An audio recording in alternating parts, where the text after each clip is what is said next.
2017 সালে হঠাৎ করেই শেখ হাসিনার রাজনৈতিক সিদ্ধান্ত এবং তৎকালীন ঢাকা বিশ্ববিদ্যালয়ের ভিসি আরেফিন সিদ্দিকী তাদের অপরিকল্পিত একটা যে সিদ্ধান্ত, সেই সিদ্ধান্তের কারণে কিন্তু ঐতিহ্যবাহী সরকারি 7টি কলেজকে ঢাকা বিশ্ববিদ্যালয়ে অধিভুক্ত করা হয়েছে।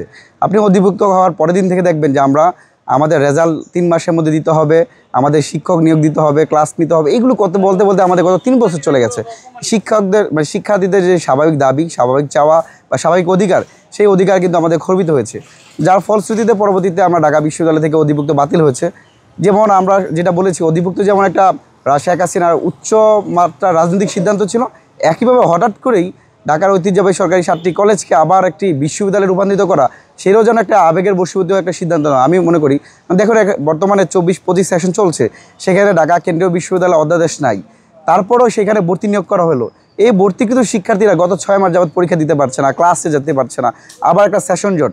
আমরা যে শিক্ষার গুণগত মানের পরিবর্তন চাই, কিন্তু আলটিমেটলি সেই গুণগত মানের পরিবর্তন হচ্ছে না। শিক্ষার্থীরা এখন ক্লাস করার জন্য, ক্লাসে ফেরার জন্য শিক্ষকদের দাঁড়াদাঁড়িয়ে ঘুরতে হয়। আপনি যে কথাটা প্রথমে বলেছেন যে আসলে কার ব্যর্থতা, অবশ্যই আমি মনে করি অন্তর্বর্তীকালীন সরকার বা শিক্ষা উপদেষ্টা যিনি আছেন তাদের এখানে মারাত্মক লেভেলের গাফিলতি আছে।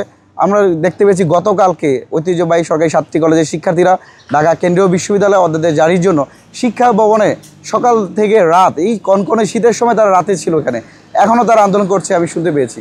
তো দেখুন, এই যে আগে বিগত সময় কি আমরা কোনো আন্দোলন করার জন্য নীলক্ষেতে বা শাহবাগে দাঁড়ালে সেক্ষেত্রে ওই প্রতিষ্ঠানের দায়িত্বরত কর্মকর্তারা বা বিশ্ববিদ্যালয়ে অথবা মন্ত্রণালয়ের লোকজন যেহেতু কথা শুনতো বা বলতো, আমরা দেখলাম যে গতকালকে প্রচণ্ড শীতের মধ্যেও শিক্ষার্থীরা এই রাতে কনকনে শীতের মধ্যে শুয়েছিল। সেখান থেকে এখন পর্যন্ত কোনো বিশ্ববিদ্যালয়ের কোনো প্রতিনিধি, শিক্ষক অথবা শিক্ষা মন্ত্রণালয়ে যারা আছে তারা এখন পর্যন্ত যায় নাই। তো আমার যেন কেন যেন মনে হয় যে বর্তমানে যে শিক্ষা উপদেষ্টা, তিনি যেমন মানবিক ছিলেন এক সময়, আমাদের অনেকগুলো প্রোগ্রামে শাহবাগে তিনি এসেছেন, অথচ শিক্ষা ভবন থেকে সচিবালয়ের দূরত্ব 1 থেকে 1.5 মিনিট। সেই জায়গায় তার শিক্ষার্থীরা কনকনে শীতে বিদে ঘুমাচ্ছে আর তিনি এসি রুমে বসে আছেন।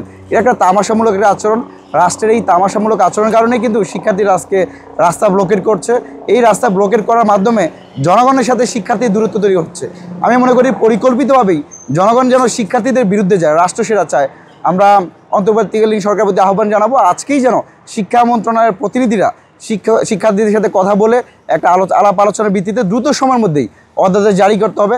ঢাকা কেন্দ্রীয় বিশ্ববিদ্যালয়ের আওতাধীন যে প্রস্তাবিত যে বিশ্ববিদ্যালয়, সেখানে প্রায় 1.5 লক্ষ শিক্ষার্থী, 1.5 লক্ষ শিক্ষার্থীদের উচ্চ শিক্ষার ক্ষেত্রে কোনো রকম যেন সমস্যা তৈরি না হয়, সে জায়গায় আমরা তাদের দৃষ্টি আকর্ষণ করতে চাই। আমরা অনতিবিলম্বে ঢাকা কেন্দ্রীয় বিশ্ববিদ্যালয়ে অধ্যাদেশ জারি করতে চাই। অবশ্যই শেখ হাসিনার রাজনৈতিক ফায়দার বলিদানই 7 কলেজের শিক্ষার্থীরা। তিনি ইডেন কলেজে পড়েছিলেন, তার ঢাকা বিশ্ববিদ্যালয়ে পড়াতে আকাঙ্ক্ষা ছিল, বা ঢাকা বিশ্ববিদ্যালয়কে তার যে ক্যাম্পাস ইডেন কলেজ সেটাকে অধিভুক্ত করার মাধ্যমে তাদের একটা আকাঙ্ক্ষা ছিল। আর সবচেয়ে বড় বিষয় ছিল যে সে রাজনৈতিক ফায়দা নেওয়ার চেষ্টা করেছে।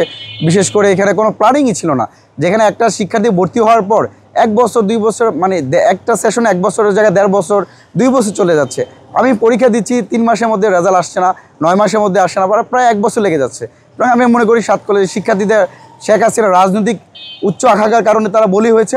আশা করি অন্তর্বর্তীকালীন সরকার, প্রফেসর ইউনূস, আমাদের শিক্ষার যে গুণগত মান পরিবর্তন হওয়ার কথা ছিল, শিক্ষার্থীদের গণ আন্দোলনের প্রেক্ষিতে যেহেতু শেখ হাসিনার পতন হয়েছে, শিক্ষার্থীদের গণ আন্দোলনের প্রেক্ষিতে যেই সরকার এসেছে, অন্তর্বর্তীকালীন সরকার বর্তমানে সেই জায়গায় গাফিলতি দেখতে পাচ্ছি।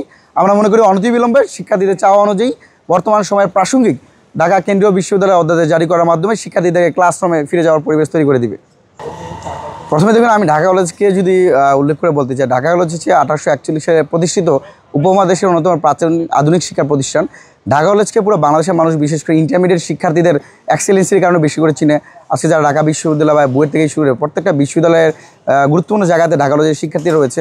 ইন্টারমিডিয়েট শিক্ষার্থীদের পরিবেশ খর্ব এরকম আমরা সিদ্ধান্ত আমি ব্যক্তিগতভাবে চাই না। আরেকটা যে বিষয়গুলো হচ্ছে, আমরা চাই অধ্যাদেশ জারি হোক, বিশ্ববিদ্যালয় রূপান্তরিত হোক। তবে বর্তমান যে কাঠামোগুলো রয়েছে উচ্চশিক্ষার জন্য, ঢাকা কলেজ, কবি Nazrul college, Suhrawardy college, Begum Badrunnesa college, বা এই কলেজগুলোতে ইন্টারমিডিয়েট বহাল রেখে আমরা কিন্তু চেয়েছিলাম একটা ইন্টারেস্টিং বিষয় আপনাকে বলি। আমি গত বছর এই যারা এখন আন্দোলন করছে 7 কলেজ নিয়ে যে একটা টানাপোড়েন হয়, তখন আমি তৎকালীন আমাদের শিক্ষা উপদেষ্টা ওয়াই স্যারের সাথে আমি একটা মিটিং করার ব্যবস্থা করে দিয়েছিলাম। আব্দুর রহমান বা আরও যারা এখন বর্তমানে প্রতিনিধি দিয়ে আসে তাদের সাথে। সেখানে আমাদের আলোচ্য বিষয় ছিল 7 কলেজকে পরিচালনা করার জন্য একটা স্বায়ত্তশাসিত বা একটা স্বতন্ত্র প্রতিষ্ঠান থাকবে। 7 কলেজের শিক্ষক যে সংকট রয়েছে, ক্লাসরুম যে সংকট রয়েছে, সেই দাবিগুলো উত্থাপন করা হবে। এখন যেহেতু সময়ের পরিক্রমায় আমরা একটা বিশ্ববিদ্যালয়ের দিকে দাবিত হয়েছি, সেক্ষেত্রে অবশ্যই আমরা ঢাকা কেন্দ্রীয় বিশ্ববিদ্যালয়ে চাই। তবে এই ক্ষেত্রে একটা বড় একটা বাধা শিক্ষা ক্যাডার যারা আছে তাদের মধ্যে রয়েছে। আমরা জানি আমাদের এই ঐতিহ্যবাহী 7 কলেজে প্রায় 1200-এর অধিক শিক্ষা ক্যাডারে যারা আছেন, শিক্ষক রয়েছেন, সেক্ষেত্রে তারা ভাবছেন হয়তো যদি বিশ্ববিদ্যালয় হয়ে যায় তারা হয়তো ঢাকায় আর থাকতে পারবে না, বাইরে চলে যাবেন।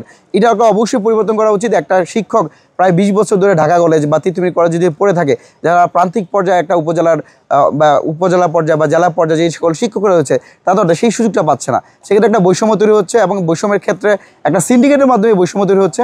আমরা মনে করি ঢাকা কেন্দ্রীয় বিশ্ববিদ্যালয় অধ্যাদেশ জারি হওয়ার ফলে যে শিক্ষকদের মধ্যে যে একটা সিন্ডিকেট রয়েছে সেই সিন্ডিকেট ভেঙে যাবে। পাশাপাশি আমরা এটাও চাই প্রত্যেকটা ক্যাম্পাসে স্বকীয়তা বজায় রেখে ঢাকা কলেজের ইন্টারমিডিয়েট যেন অবশ্যই বজায় থাকে, এই পাশাপাশি একটা অধ্যাদেশ যেন জারি করা হয়।